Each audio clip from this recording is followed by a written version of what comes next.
Today's episode is certainly a long time coming because not only have I not done a full length Knicks episode in season, but I have yet to interview the great Brian Geltzeiler of SiriusXM NBA Radio. And today, both of those things change as we finally got Geltz. This is going to be a great interview. So without further ado, let's bring on Geltz. Geltz, what's going on? What's up, handsome? How you doing? All right? I'm doing well, Geltz. I'm doing well, and it's an honor to be able to do this on my own podcast, my own Ditto. YouTube show. Happy to do it with you, Bryce. Really am. Geltz, the host of NBA Weekend with Sam Mitchell from 7 to 10 every Saturday. Geltz, thank you again. We really, really appreciate it. My pleasure, kid. So I want to keep this. You know everything. You know a lot about all the different teams in the NBA, but of course, this is a New York-based show, so we're going to keep it specific to the one team in New York that matters, which is the Knicks. Okay. This week has been extremely bittersweet because not only did we see the Knicks actually play some good basketball against the Lakers and come out of whatever slump they were in defensively, but the Knicks have also they've suffered a significant loss, which is that Mitchell Robinson is out for the rest of the year, according to what Leon Rose applied for, the disabled player exception. So my first question to you is, what were your initial thoughts when this was tweeted initially by Shams? Well, I listen. I think it's devastating for the Knicks on the surface because they had the perfect center combination, right? I mean, there's nights that you want to close with Hartenstein because his ability to play out high, dribble handoff, move the ball around. He rebounds very well, not as good as Mitch, and he doesn't protect the rim as good as Mitch. But Hartenstein is a plus player, whenever you play him. But there are going to be nights, as we saw last year in the playoffs against Cleveland, where Mitchell Robinson is so physically overwhelming for other teams on the offensive glass that there's nothing you can do. He's also become a very disciplined defender, where early in his career, he was plagued by foul trouble a lot. He's kind of nipped that in the bud. And so a threat hedging against pick and rolls, a really good rim protector, an excellent defensive rebounder as well. Listen, Hartenstein's a good player. He'll fill in fine for Mitch. But he's not. There's athletic things that Mitch can do that Hartenstein will never be able to do, and that's where you run into the problem. Because here's the other part of the issue with losing Mitch for this time. And Bryce, you know this. We've talked Knicks enough that you understand how fond I am of Tom Thibodeau, both personally and professionally. Yeah. I think he's one of the best coaches in the world. I really do. I think Tom's perspective on how to approach things is the right one always. And Tom, he values basketball in a similar way that I do, a spirit animal, so to speak. So I'm a huge Tom fan. With that said, Tom has security blankets, guys he falls in love with. Taj Gibson is one of them. Taj Gibson is with the Knicks now.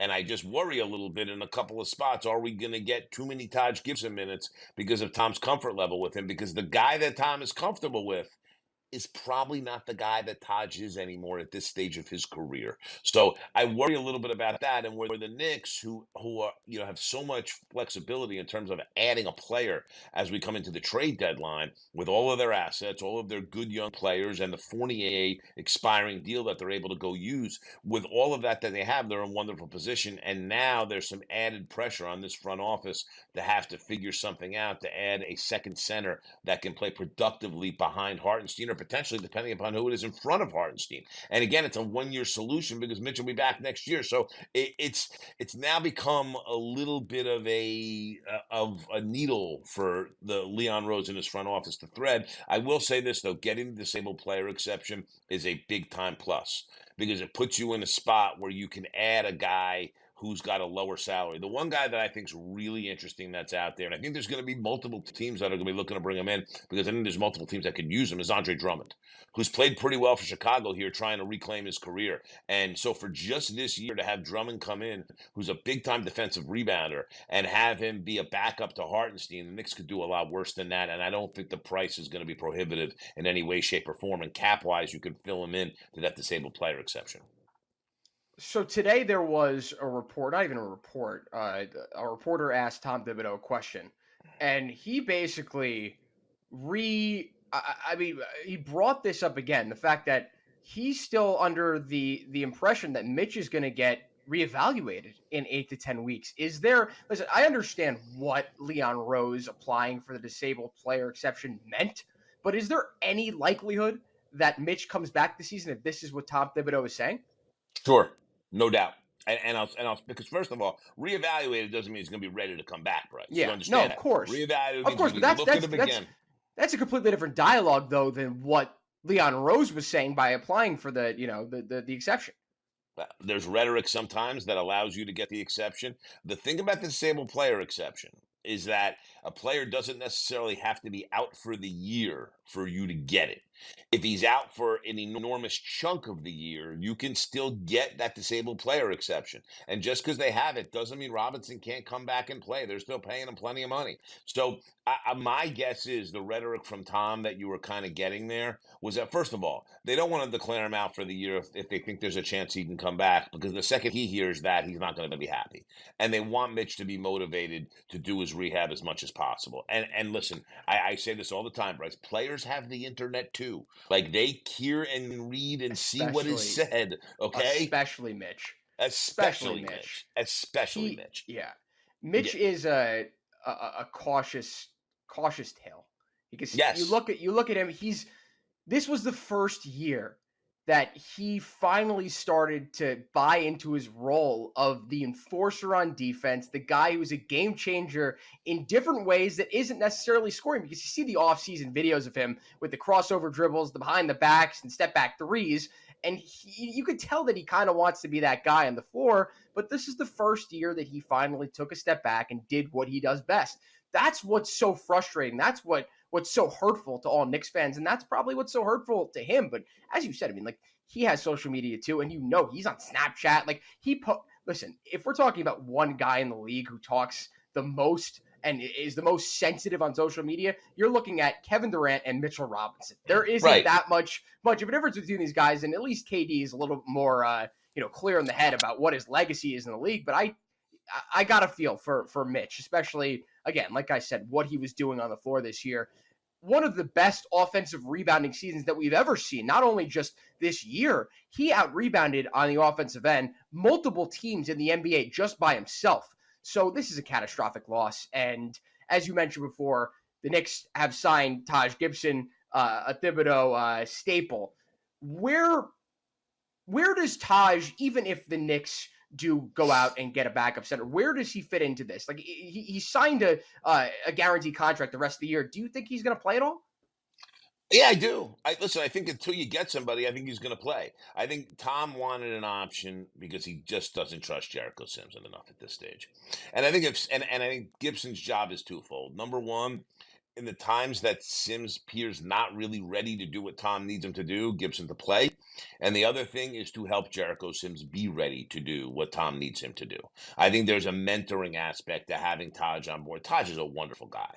And Taj is a really good guy to have around the team. So I think there's two parts of this. I just worry about the fact because, again, it's like Tom's whoopee. It's like Tom's security blanket. Like, Tom, you know what I mean? Tom's going to grab him like Linus grabs his blanket at certain points in time because he knows Taj will do everything in his power to do what Tom wants him to do. That's who Taj is. So, yeah, listen, and again, the Knicks are going to have to figure out how to fill that hole. But I do believe that Tom doesn't, if Mitch was out for the year, Tom would tell you he was out for the year. They're hoping he can come back and play in the playoffs. Because I will say this, and Tom understands this.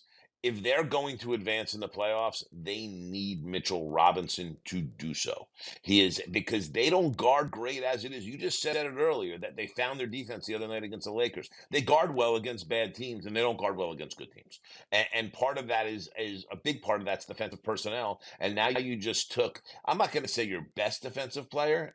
He's one of your best defensive players, and he's probably your most important defensive player. Okay, which is fair enough. So you want to say he's the best defensive player? I'm okay with that. Okay, I forgetting about that, Bryce, he's your most important defensive player. Exactly. And that, so you just took that away from a team that's been struggling a little bit defensively. I know, like top 5 defensive efficiency. I get all that, but realize to advance in the playoffs, you have to beat good teams. And the Knicks in the regular season are a top 5 team in defensive efficiency because they get good at beating up on bad teams. And the thing I will continue to go back back to when people want to argue with me about the Knicks defense because it's top 5 in efficiency is 146 against the Bucks in the quarterfinal of the in-season tournament. It was ugly. It was bad. The Knicks can be lit up like a pinball machine, Bryce, okay, against good competition and high-level offenses. And that's what you worry about, and that's Tom's worry without Mitch. They want to get him back for the playoffs. Listen, Leon does what he has to do to be able to fill in for the regular season. And listen, I mean, the Knicks are going to have better days ahead in the regular season just because if you look at the imbalance in the schedule at this point, they've played, I think 7 more road games and home games. They'll catch that, and they've played pretty well on the road. They'll catch that up at home a little bit, and I think you'll see them rise up in the standings a little bit, and the record will improve the more home games they play. And here's the thing about that Bucks game, and there's this discourse going around that with Mitch out, the entire season has changed because defensively the Knicks were playing so well with Mitch, but the reality is in that game against the Bucks, the Knicks had Mitchell Robinson, and they still allowed 146 points. They could still, even with Mitch, was what I'm trying to say, is be extremely vulnerable on the outside to shooting.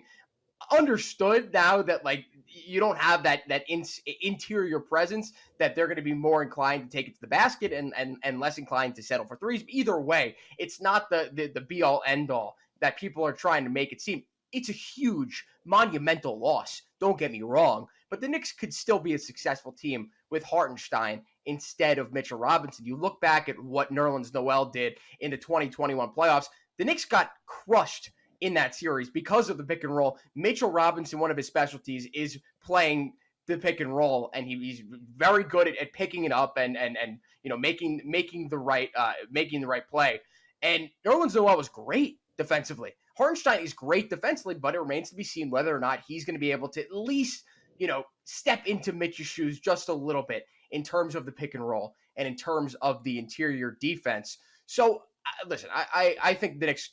I have to agree. The Knicks will turn it around. The Knicks will do, what they were expected to do, which is contend in an Eastern Conference where a lot of people don't really expect them to be near those top teams. And speaking of one of the top teams, there's been a lot said nationally by national talking heads, and it keeps getting repeated. It seems like they have nothing else to talk about the Knicks. It's Knicks for clicks. They want to bring it up, whatever. That the Knicks are not going to be competitive until they trade for a top star, that Jalen Brunson, Julius Randle are not top stars. And that's the one thing that the Knicks can do, and they need to do it now. Geltz, what do you make of all of this talk by the national media? Listen, I think there's something to it, and I say that for this reason, just because, like Bryce, if we're being frank, right? We're being transparent with your audience. Knicks are not good enough to win an NBA title right now. Yeah. As a matter of fact, I will tell you that I don't think they could beat Boston in a playoff series. I don't think they could beat Milwaukee in a playoff series. I don't think they could beat Philadelphia in a playoff series. And I'm not sure they could beat Miami in a playoff series.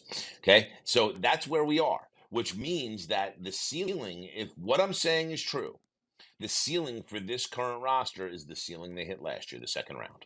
That's the ceiling. And you want to raise that ceiling year over year. You want to be able to improve. Here's the problem. Yeah, go get a star player. It's so easy to say. What star player is available? Exactly. Okay. We thought, this summer, as we got late into the summer, it might be Giannis. It's not going to be Giannis. We thought it might be Joel Embiid. Joel Embiid is on a mission. He's playing with Maxey, and they're going to add somebody. So he's in great shape. He's not going anywhere in Philadelphia right now. And then we get back to the guy they passed on 2 summers ago, Donovan Mitchell, because he will be available. I frankly, I think if somebody made Cleveland the right offer, I think he'd be available right now. It doesn't work with him and Garland. He's not helping Mobley get better. Mobley's actually regressing with him. Now you have Garland and Mobley hurt for a meaningful amount of time. Yeah. And listen, not that Cleveland's record is bad right now, and they will try to make a run into the trade deadline, but if they don't see a path forward this season, the smart thing for them to do is trade Mitchell before he asks to be traded. He's not signing an extension there. It's one of the worst kept secrets in the league. He's not going to. He's going to look to leave, and he'll probably do them the same service other guys do, which is ask out before he leaves. That's the guy that's available. So I put this back on you, Bryce. Okay, to me, and my issue with the Knicks offense is a get off my lawn old man issue, because I like driving kick ball movement, all right? And Randle and Brunson and quickly dribble the friggin' life out of the thing, and it drives me nuts. Yeah. But I also have to acknowledge the fact that more nights than not, it's an efficient offense. we're going to add another high usage guy that loves the ball in his hands and just wants to dribble, and Donovan Mitchell. That doesn't work. That's not going to work for this group. No way. So, like, I don't know that he fits. Listen, this is the biggest problem the Knicks have right now. The one guy that I think is going to be available, who is the perfect fit for them, is OG Anunoby. And here's your problem with OG Anunoby. Yes, the Knicks have enough to get him. Yes, Toronto was going to look to move him. This friggin' lawsuit between the Knicks and the Raptors, okay, has gotten so Yeah. acrimonious that I have serious doubts whether these two front offices can put that aside to make a mutually beneficial deal for both sides. And if they do, I tip my cap and I give them credit that they were able to put the business of basketball above the business of business. But I don't know that they can. And I think that's the big issue because you look at other guys available. I wouldn't touch Zach LaVine with a 10-foot pole. I know people love DeRozan. I think he could be a fit in the Knicks. And at one point I thought he could be too. But right now, it's Mitchell. It's a little bit less of the same problem Mitchell would bring, just because he loves the ball in his hands. He likes to dribble a lot. Great mid-range player, but a lot of his skills are redundant with Brunson. I don't know that you need him. So, like, you look at other guys that are available. You know, who would you rather have right now, Randle or Siakam? Well, Brunson and Randle have a love affair. Keep Randle and Brunson together. You don't go to bring Siakam in. Like, you know, Bogdanovich maybe, sure, but does that solve any of your problems defensively? It doesn't. Like, so we could see guys come available at the last minute, depending upon teams that end up out of this thing that thought they might be in this thing. We know Utah's going to sell off parts. There's nobody on Utah that's going to help the Knicks. There really is. There's nothing there. You know, maybe you want to tell me Kelly Olynyk is a backup 5 to Hartenstein. Well, okay.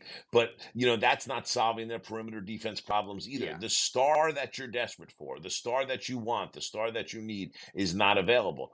But the Knicks are on the clock because that Fournier expiring deal is some good capital out there that you can, have to trade a meaningful piece. The other thing to watch is this. 2 things. Number 1, Grimes' unhappiness. He's made it clear. He's been public about it.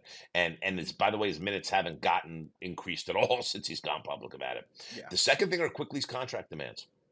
I mean, I'll tell you this. I was told that the Knicks offered him 4 years and $80 million and were turned down, and he wants a 4 years over $100 million. Now, does he get that in the open market? I don't know. But if the Knicks don't want to pay him, he's got a whole ton of value right now for the way that he's played, and he could be an excellent trade chip out there to be able to bring in somebody for a team that does want to pay Emmanuel Quickly. So I think the Knicks have to look at that as well. I mean, the contracts got a little crazy with the Knicks a little quick. Hart has an extension kicking in 4 years, $80 million. Yeah. DiVincenzo, 4 years, $50 million. Mitch is I guess year 2 of a 4 year, $60 million deal. RJ, 4 years, $120 million. Like, even with your value contracts with Brunson and Randle, they've made up for that and paying a lot of these other guys what they have. So you don't want to be a second apron team because that puts you in jail in terms of transactions. And we're seeing what that can do when things go bad in Phoenix right now, where they're stuck with the group that they have. So, like, you got to be so careful about what you're going to spend also. And that comes back to Quickly, which maybe that's the guy to move that's got enough value. Last year, runner-up for 6th man of the year. That could be the guy that you pair with Fournier to be able to bring in a player that's really going to help you. It's just really hard to kind of find that player and see who's going to be available here. Washington's an interesting team because everybody there is available for the exception of Koulibaly. They'll trade anybody. So, Kuzma's under a 4-year deal there. He's interesting. I wouldn't touch Jordan Poole, but maybe they can get a Kispert as a shooter, a guy like that, somebody that can help them there. So, yeah, again, it's tough, man. It really is. There's nobody on Detroit. Maybe you want to talk to San Antonio about a Keldon Johnson. I don't know. He's probably more part of the solution than he is the problem there. It's tough. There's a lot of teams contending, Bryce, so you don't have a ton of sellers. It's a tough situation right now, and you just gave us a lot. And I'm trying to think of what a good enough response to that, because there's clearly this is. Let me just say this. This is the most sure thing across every single person in media. The fact that the Knicks need a star player. I don't think anyone, Knicks fans included, have a problem with the fact that the national media are bringing that, but the fact that they keep bringing it up, and they're almost as if they're putting it on the Knicks, who, as you mentioned, there really aren't that many options out there. And I think that the Donovan Mitchell trade, you bring him in, you have one of the worst defensive. Even though Donovan Mitchell has picked up his defense a lot this year, you got to give him credit, but your defense and your backcourt does not get any better and by you're trading small, for Donovan Mitchell. You're exactly. too small. Yeah. You can't be Exactly. small like that. Teams, look, you got to look at the teams that are winning in the NBA. Everybody is big. Even a team like the Warriors that won a title in 22, they're a big part of their problem right now is that they're too small. You need to be big. And here's the other thing the Knicks have. Okay, listen, I know Hart plays bigger than he is, one of the better rebounding wings in the league. He's still 6'5". DiVincenzo, he's a nice two guard. He's 6'4". Like the guys you go to the bench with aren't big. That's what makes people get, and I know a lot of people that are down on RJ Barrett for a variety of reasons, and some of it's legitimate. Yep. Listen, the shooting is not wonderful.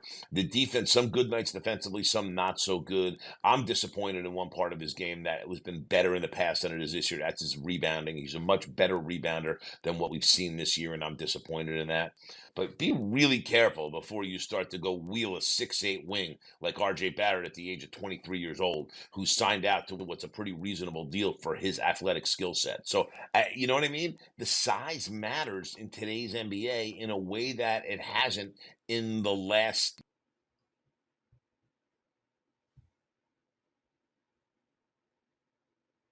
You say you refer to the Barrett deal. I forgot the word that you used to describe it. Reasonable. Reasonable. I don't think that, considering every other contract the Knicks have on the books right now, considering the fact that Jalen Brunson, that contract might be the best in the NBA. It is. RJ Barrett's contract, as compared to the rest of the guys on the team, I think is just, he's too, let me say this. They overvalued the hell out of him. I think that he is more along the lines of a $20-25 million a year player and not 30 like he was paid. You look at what he was at the start of the season, the second he got that migraine, the headache, or whatever it was that he missed multiple games, he's never been the same. And everyone was so high on him. Everyone was so excited at the start of the year. He was playing good defense. His shot was on. The second he goes down for whatever that was, I said it. I'm like, here we go again. And look where we are right now, because he is expendable. I know you mentioned the height. I know you mentioned what he brings, the intangibles. Size on the perimeter is big. Dude. I get it. I understand that. But what he doesn't bring you, and what I think Immanuel quickly brings you, is a spark, is a guy who's going to bring it on both ends of the court every night, even when his shot is not there. RJ Barrett is not that player. And I think you trade quickly a guy who's got a lot of value right now. He's not paid much. I think if you trade him, he probably, I think, get around $25 million a year. I could see 4 years, $105 billion, which I think would be good value for him. But you trade him, you lose that depth. What do you think? What do you think that quickly would get in the open market? And what do you think he deserves to get in the open market? Listen, I think a fair deal for Quickly is what they offered him, 4 years, $80 million. I think that's fair. I'd like to have him for a little bit less. See, you like Quickly more than I do. And first of all, and I will also say this, when other teams talk to the Knicks about trade, the first guy everybody asks for is RJ Barrett. First guy, even at this contract. Because this is, you say 20 to 25 for him, 30 is not such an overpay. And when you look at Quickly, listen, Quickly guards. The thing that bothers me about Quickly, like you said, even nights when he's not shooting well, nights that he's not shooting well, he doesn't stop shooting. He just shoots. He continues to shoot. He'll go 3 of 15, 3 of 16. RJ, there are nights he will stop shooting. Now, listen, don't get me wrong. He'll take open ones when he has to, even when he's not shooting well, and you need to do that for your offense to run. Quickly, it's different. Quickly's taking most of his shots off the dribble. And he dribbles out shot clocks in a way like very few players in the league do. Again, he's a six man, comes off the bench, does a good job by and large. I love his defense. His defense is excellent. I can't argue about that. But if he's going to want to be paid upwards of those numbers, I have to look at size. Here's the thing. I look at Quickly and feel like they can replicate what Quickly does in a variety of ways on their roster. And certainly if they bring somebody else in who's a higher usage guy, that's going to replicate it. It's much harder in today's NBA to replicate what Barrett brings because of the size on the perimeter. That is the thing. And it's a big deal. And there's still plenty of GMs and personnel executives out there that think that RJ Barrett hasn't tapped into who he can be. And a lot of it gets blamed. Okay. And a lot of it gets blamed. And whether this is fair or not fair, over the fact that Brunson and Randle are so ball dominant, and that essentially what you're looking at with RJ Barrett is a guy that's kind of an afterthought. My lights just went off in my office. Now they're going to go back on. We're good. Okay. So no, you brought me right into this point of it. Like, how many more chances do the Knicks give RJ Barrett to become the player that they expected him to be when they drafted him? Like, how many more games does he have to play 35, 40 minutes a game for him to be that that third guy on the team. All right, let's go through a set of questions, Bryce, right? What games matter more in November and December, or they matter more in April and May? Obviously, April and May. Okay. Last year in April and May, RJ Barrett played well? He did. He did. RJ Barrett, a big reason they won the Cleveland series. Mitch and RJ, big reasons they won the Cleveland series. Julius Randle hurt his ankle, wasn't around. Okay. Miami stayed competitive, brought it to 6 games. Okay. Randle was playing on one leg. He had a bad ankle, dragging it around. Barrett played well in that series, played excellent in that series. And that's my point. But it's the inconsistency though. Like in 2021 in that playoffs, he was awful. He was terrible. And then you bring him 2 years. Listen, I get it. He played extremely well. I gave him his flowers when it happened. I think everyone was extremely excited and intrigued with how he played. But you see the inconsistency. If the Knicks make the playoffs, it could be the exact same thing as it was 2 years ago and not this last year. Well, he's developed. He's gotten better. Listen, he's a streaky guy, and I think to your point, he does. He's a streaky player. He'll go through these periods of time where he's bad, and then all of a sudden he will heat up. And I guess if I would say one thing that bothers me about him is that and this is something that can and should be cured with him, but there are times that his energy will wane when shots aren't falling. And I don't like That's that, what I'm Bryce. saying. Okay, I don't like that. I feel like no matter what's happening with your offense and with your shooting, you have to have your energy up, and that's something that needs to be worked with him. And Tom, listen, Tom will have nights where he'll decide he's not finishing with RJ, and he'll go with Grimes in quickly, or he'll go with Grimes and DiVincenzo. He's got options, and so he'll do that. They're still trying to light a fire underneath him. The other thing about the Knicks that I hear. All right, and I hear it enough that I will mention it. There's a social dynamic on the Knicks that Barrett struggles with. The Knicks are cliquey. The Knicks are like teenage cliquey, Bryce. Okay, I've seen this firsthand. You've got your Villanova guys, all right? And keep in mind, because Randle and Brunson are so close, Randle, even though he went to Kentucky, is like he's an honorary member of the Villanova Mafia. You know what I mean? So you have Brunson, you have Hart, you have DiVincenzo. Arcidiacono, it doesn't really play, okay, and is there because his buddies are there. And Barrett and Robinson and Grimes are on the outside looking in and Quickly are on the outside looking in with this clique. And I think for Quickly and Robinson, they accept it, they deal with it, and then they don't really worry about it. I think RJ's a sensitive guy, and I think it bothers him. I think he kind of feels like it carries over onto the court, and I think that's one of the reasons if he's not seeing the ball as much or the shots aren't falling, he feels like he's not going to get the ball as much. And listen, some of this I think could be cured by the coaching staff. And some of this, I think, is on RJ to grow up and be a little bit more of a professional in these situations. But I do think that when I put it on the coaching staff, to the extent that you have to be careful how much you enable this clique and make sure that your team is functioning as a team, not only on the court, but off the court. We hear it all the time. What happens when certain teams have issues? They'll come up with activities. They'll take them bowling. Teams go on excursions to try to bond. The Knicks at some point or another probably are going to need something like that where everybody gets integrated socially together to make everybody more comfortable. Some of these younger guys do feel a little excluded from what's happening with Brunson and his Villanova Mafia. And I think something's got to be done about that sooner rather than later, because you have really valuable young players on this team that can grow and be better. And when I say valuable, I also mean in terms of trade capital, but you have guys that are playing dispirited basketball. It doesn't exactly make them as tradable. And right now, Barrett's a hot commodity on the trade market. I'll say this. If you're going to trade RJ Barrett, if that's an intention at one point or another, I would do it coming into this deadline. And to me, I'm not recommending it. I wouldn't trade him. That's me. But if that's something that's on the radar for the Knicks, sooner rather than later, because he still is a hot commodity out there. Who do they look? I mean, as you said, you wouldn't trade him. I don't think the Knicks would either. I mean, if the right guy comes across, obviously, if Joel Embiid magically just came available, of course they would trade RJ for him. Who do you think they could trade a guy like Barrett for? I mean, that's what we get into, because you mentioned Anunoby, and I don't think that he is this. I don't know. I think you're a little bit higher on him than I am.